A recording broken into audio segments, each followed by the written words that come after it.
Bismillahirrahmanirrahim.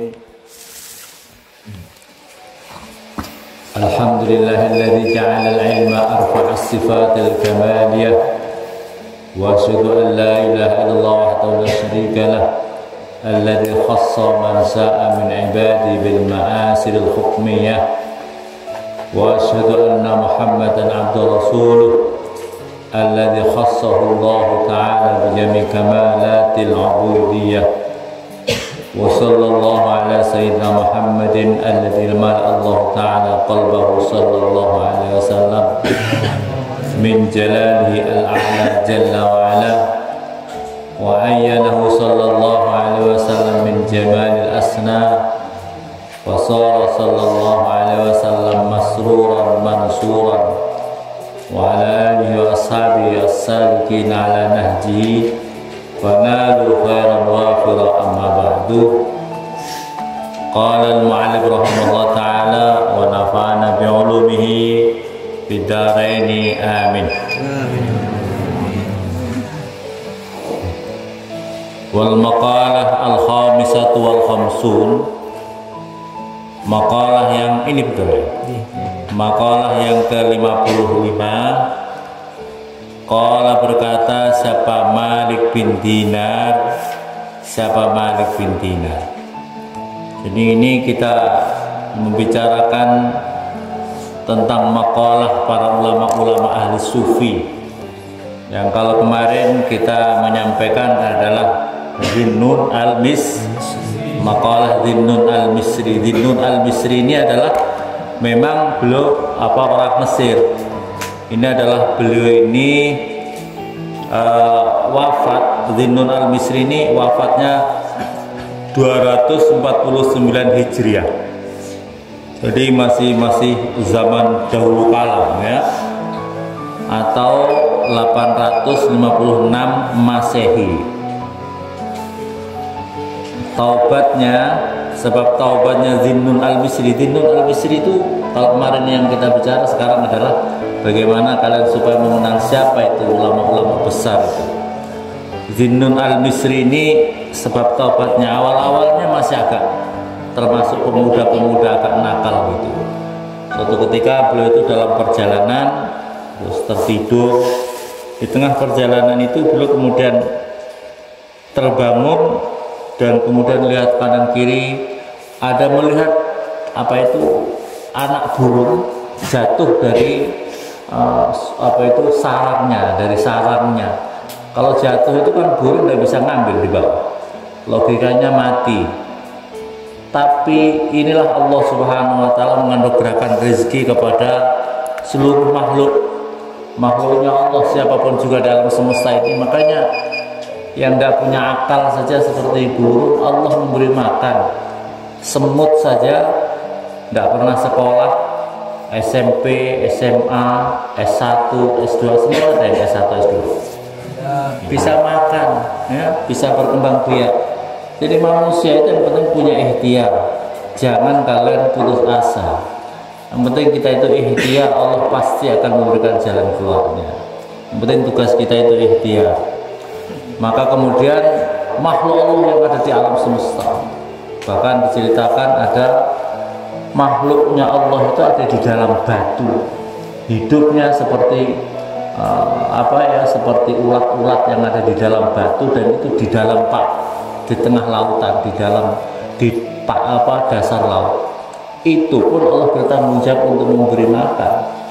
Manusia yang punya akal kok kemudian pesimis, kok kemudian putus asa untuk tidak diberi rezeki. Memang jatah manusia rezekinya itu masing-masing. Yang penting ikhtiar dan doa. Ikhtiar dan itu pun Allah memberikan rezeki. Bagaimana caranya? Wallahu a'lam. Kekuasaan Allah Subhanahu wa ta'ala. Burung tadi kemudian begitu jatuh, wah ini mati nih kalau seperti ini. Tapi tiba-tiba Dhinnun al-Misri itu melihat ada mangkok yang tiba-tiba muncul dari alam gaib. Yes, Allah yang atur. Yang satu makanan, mangkok itu terbuat dari emas, intan, perak yang bagus banget.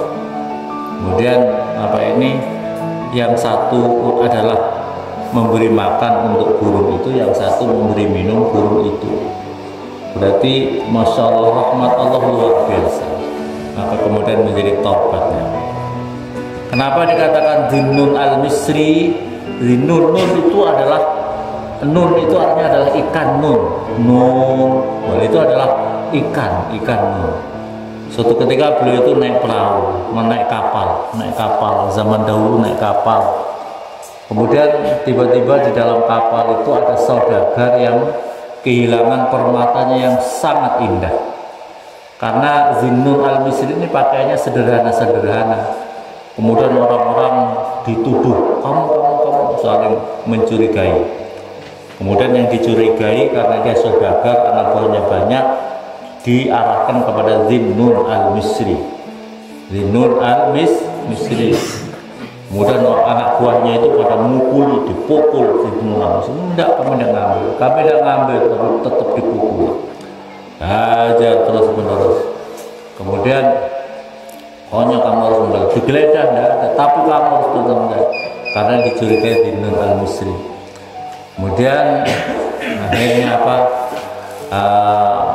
Pada puncaknya Zinnun al-Misri, ya Allah, undur ilayya, lihat kami ya Allah, saya ini dituduh seperti ini.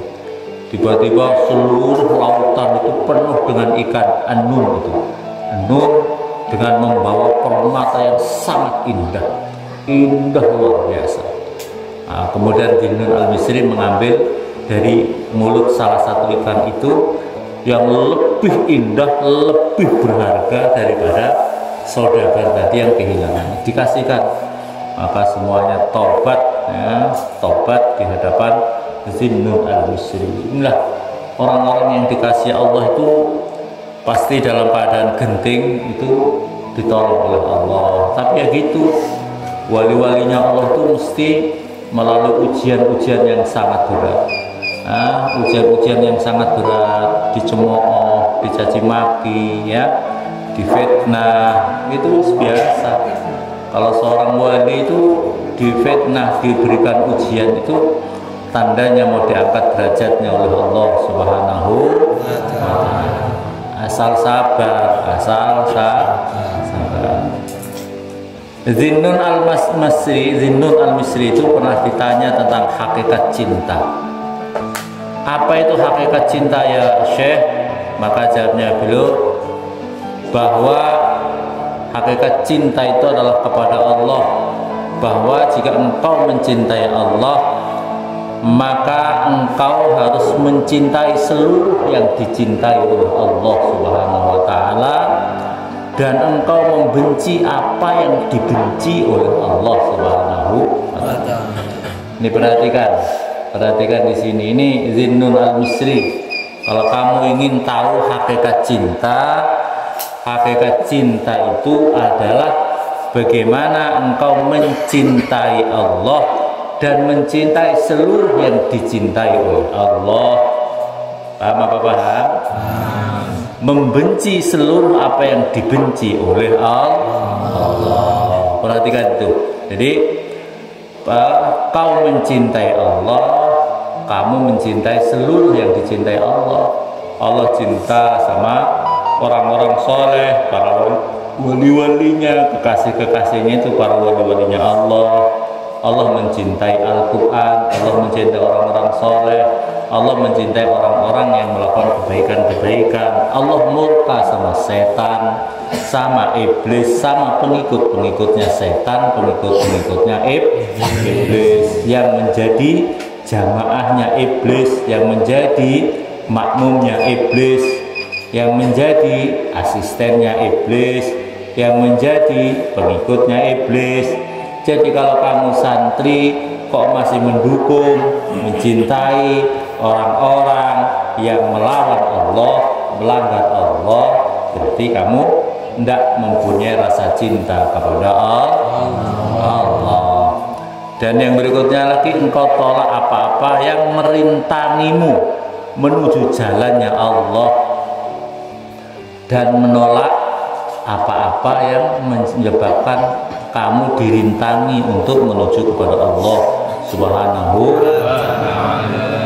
Tidak takut caci maki seseorang, tidak takut caci maki seseorang kalau kamu mengikuti Allah. Kamu sholat dicaci maki, kamu ngaji dicaci maki, biarin aja. Karena kamu hidup bukan karena manusia. Hidup kita ini bukan karena manusia. Kita diajari lillahi inna sholati wa mahyaya lillahi. Jadi sholatku, ibadahku, semuanya itu karena Allah, bukan karena manusia. Lo kamu berhenti sholat kok karena manusia? Kamu ninggalin ngaji kok karena manusia? Berarti ikrar kamu dalam sholat itu munafik. Katanya inna sholati wa nusuki wa mahyaya, hidupku, wa mamati. Tapi kok hidupmu karena setan? Tapi kenapa hidupmu karena manusia? Tapi kenapa hidupmu karena nafsu-nafsumu? Tapi kenapa hidupmu karena dunia? Tapi kenapa hidupmu karena perutmu? Paham apa paham? Ikrar kamu ini harus kau jaga. Inna sholati wa nusuki wa mamati. Yang kemarin juga, yang berikutnya lagi ini makalah daripada Sulaiman Ad-Darani. Sulaiman Ad-Darani itu juga masih mendekati ya daripada Zinnun Al-Misri. Di antara makalah daripada Sulaiman Ad-Darani adalah wafat pada tahun 215 Hijriah. Kata beliau di antara makalah beliau adalah afdhalul a'mal khilafu hawan nafsi. Di antara makalah beliau adalah sebaik-baiknya amal perbuatan di muka bumi ini, kata saya Sulaiman Ad-Darani, adalah kita menentang seluruh perilaku hawa nafsu. Jadi seluruh kebaikan, seluruh amal perbuatan kita itu adalah bagaimana kita bisa melawan hawa nafsu kita. Waqala aidan, dan di antara makalah saya Sulaiman Ad-Darani adalah likulli syai'in soda wa soda umurul qalbi sab'ul batni. Likulli syai', tiap-tiap sesuatu itu ada karatnya, dan karatnya nurnya hati kita itu adalah terlalu perut kenyang, terlalu perutnya kenyang. Ini ada antara makalah Syekh Sulaiman Ad-Darani. Nah, sekarang kita masuk kepada Malik bin Dinar. Saya ingin menceritakan sedikit tentang Malik bin Dinar. Malik bin Dinar ini adalah termasuk tabi'in. Beliau itu masih bertemu dengan para sahabat, tapi tidak ketemu dengan Rasulullah. Ini masih ketemu dengan seperti Imam Ali karramallahu wajhah, masih ketemu dengan para sahabat. Beliau itu wafat kurang lebih tahun 125 Hijriah. 125 ini masih lebih awal lagi. Malik bin Dinar ini adalah seorang pemuda yang awalnya tukang maksiat, karena dia itu adalah anaknya seorang pejabat negara. Kemudian dia itu sering diajak untuk di kerajaan, dan kemudian dia termasuk akhirnya menjadi aparat keamanan, atau kalau sekarang Indonesia ya polisi. Menjadi polisi, aparat keamanan yang dia suka hura-hura, karena dia adalah anaknya orang kaya, seorang pejabat, dan dia sendiri kemudian menjadi pejabat. Dia suka hura-hura, suka mabuk, suka judi, suka melacur, ya. Ini Malik bin Dinar, karena kehidupannya adalah kehidupan orang orang yang punya uang. Nah, ini kadang-kadang cobaannya orang punya uang itu begitu. Orang itu kalau masih biasa-biasa, belum rezekinya itu kadang-kadang soleh, ya, tapi kalau begitu uangnya banyak, fasilitas dunianya banyak, itu kadang-kadang bisa menyebabkan dirinya lalai, ya.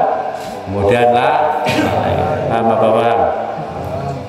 Kemudian dia itu akhirnya ditawari, ada seorang budak perempuan cantik, budak perempuan dia tertarik, dia beli dengan harga yang mahal. Jadi zaman dahulu itu ada budak-budak yang bisa dibeli, rampasan perang itu dibeli, kemudian dinikah. Begitu dinikah akhirnya dia punya anak. Itu masih suka mabuk, punya anak. Anaknya ini bisa berangkang, sudah bisa berangkang, tapi anaknya itu punya naluri yang bagus. Begitu dia berangkang, terus pokoknya asal punya bapaknya ini suka minuman keras, itu dibuang sama anaknya itu, dibuang atau dikasih tumpah. Ya, terus begitu anaknya ini sampai umur 2 tahun, pokoknya asal ada botol minuman keras dibanting sama anaknya. Tapi bapaknya karena sayang banget sama anak ini, tidak pernah marah, dibanting, lempar, pokoknya dibanting. Akhirnya begitu masih sayangnya ini Malik bin Dinar sama anak perempuannya itu, jadi anak yang baik itu begitu ya. Ini contoh anak yang baik, nalurinya yang baik, itu adalah bagaimana orang tuanya tidak terjerumus. Bayangkan, ini anak baru umur 2 tahun, sudah tahu kalau orang tuanya maksiat, dilempar, dibanting itu minuman keras. Bukan anak yang bulet, bapaknya bulet, malah didukung sama anaknya. Pak, nanti malam judi kemana ya Pak? Oh, ya, iya. Pak, nanti malam sabung ayam saya ikut boleh Pak? Oh, ya, ada yang begitu. Bapaknya bangkong tidak sholat, anaknya padahal alumni pondok pesan, alhamdulillah nggak ada yang bangunin, ikut bangkong sama bapaknya. Ini naudzubillah, summa naudzubillah. Ada apa enggak ini bini? Ada. Foto dikasih tunjuk bapaknya. Nah, ini anak nalurinya bagus, naluri anak yang bagus seperti ini. Fitrah anak yang suci seperti ini, bapaknya yang terjerumus, bapaknya jauh daripada rel agama, maka anaknya bagaimana mendoakan, bagaimana mengajak orang tuanya menjadi baik. Ini Malik bin Dinar punya anak istimewa, punya anak yang bisa membimbing, mengantarkan orang tuanya betul-betul menjadi ahli surga. Padahal baru umur 2 tahun ini, ya, baru umur 2 tahun, maka akhirnya ini anak meninggal dunia. Begitu meninggal dunia, bapaknya tambah stres, mabuk terus gara-gara terlalu cinta dan anaknya yang paling disayang meninggal dunia. Maka kemudian setelah itu apa yang terjadi? Bapaknya mabuk. Begitu mabuk, dia itu malam itu dia terbangun, seolah-olah terjadi atau mimpi yang sangat menakutkan. Mimpinya apa? Seolah-olah dunia ini kiamat, ditiup sangkakala, semua orang dikumpulkan semuanya mau digiring ke padang mahsyar. Kemudian dia juga digiring, dikejar sama ular yang sangat besar. Ularnya itu sangat menakutkan, mengejar dirinya. Begitu dia dikejar, dia terpontang-panting, lari terpontang-panting. Begitu lari terpontang-panting, kemudian ada melihat ada orang tua kurus kerempen, pakainya putih-putih harum. Bapak minta tolong, bapak minta tolong. Nah, saya tidak bisa bantu kamu, saya ini kurus kerempen, ular itu sangat besar, saya tidak mampu menolong kamu. Lari terus kamu, saya tidak bisa bantu. Maka dia lari lagi. Begitu lari melihat bukit, kanan kirinya api yang menyala-nyala yang luar biasa. Dia lari di situ dan mau naik ke bukit itu. Ternyata bukit itu terbuat dari perak. Di atas bukit itu ada bangunan-bangunan yang sangat istimewa, terbuat dari permata-permata yang sangat indah. Ada pintu-pintunya yang sangat, dan kemudian di situ banyak orang. Begitu dia lari ke atas itu dikejar ular terus, maka tiba-tiba ada anak kecil-kecil sangat banyak. tempatnya harum, tempatnya indah. Terus anak itu, ya Abah, wallahi ya Abah, demi Allah wahai abahku, ini bapakku ini. Maka anak itu lari secepat. Di situ ada malaikat-malaikat yang membimbingnya, malaikat-malaikat yang menemani anak-anak kecil itu. Kemudian tangan kirinya meraih tangan bapaknya yang mau naik ke atas bukit itu, yang tangan satunya yang kanan menolak ular yang mau menerkam bapaknya. Tolak begitu, langsung hilang ular besar. Kemudian si Malik bin Dinar dalam mimpi itu bahagia banget, langsung digendong anak itu. Kemudian anak itu berbicara, berkata dengan baca Al-Quran, alam ya'ni lil ladina amanu an takhsha'a qulubuhum li dzikrillah. Apakah belum saatnya orang-orang yang beriman hatinya supaya ada rasa khasyah, takut untuk berzikir kepada Allah Subhanahu wa taala. Ini di dalam Al-Qur'an, alam ya'ni lil ladina amanu an takhsha'a qulubuhum li dzikrillah. Maka anak, kamu kok bisa baca Al-Qur'an, kamu kok paham Al-Qur'an. Kami yang di sini Bapak, Abah, kami ini anak-anak kecil lebih paham bacaan Al-Qur'an, makna Al-Qur'an daripada Abah, daripada Bapak. Masya Allah. Maka dia luar biasa. Nah, saya mau tanya, kenapa ini perjalanan saya kok sampai di sini ini bagaimana? Bapak, itu adalah ular itu. Ular yang mengejar Bapak itu adalah dosa-dosa Bapak yang sangat banyak. Dosa-dosa Bapak yang sangat banyak. Itu adalah kalau Bapak tidak taubat, ular itu akan menerkam Bapak dan melemparkan Bapak ke neraka. Terus ada orang tua itu siapa? Orang tua itu adalah bapak punya amal sangat sedikit. Punya amal sangat sedikit, makanya itu seperti orang tua kerempeng, kurus kerempeng itu tidak mampu mengangkat bapak untuk masuk surga. Maka kemudian begitu diceritakan seperti itu, dia bangun. Begitu dia bangun, dia Masya Allah menangis luar biasa, tangisannya yang Masya Allah luar biasa. Maka seluruh minuman keras dihancurkan semuanya. Dia berniat taubatan nasuha, mandi, langsung dia berangkat ke masjid, sholat sampai sholat subuh. Pas sholat subuh, imamnya yang dibaca sama yang dibaca oleh anaknya tadi dalam mimpi, yaitu alam ya'ni lil ladzina amanu an takhsha'a qulubuhum li dzikrillah. Masya Allah. Maka dia menjadi Malik bin Dinar ini menjadi seorang yang taubatan nasuha, taubat luar biasa, menjadi seorang yang sangat zuhud, menjadi belajar. Jadi dia itu baru ngaji luar biasa setelah taubat itu, ngaji luar biasa, belajar dengan ulama-ulama.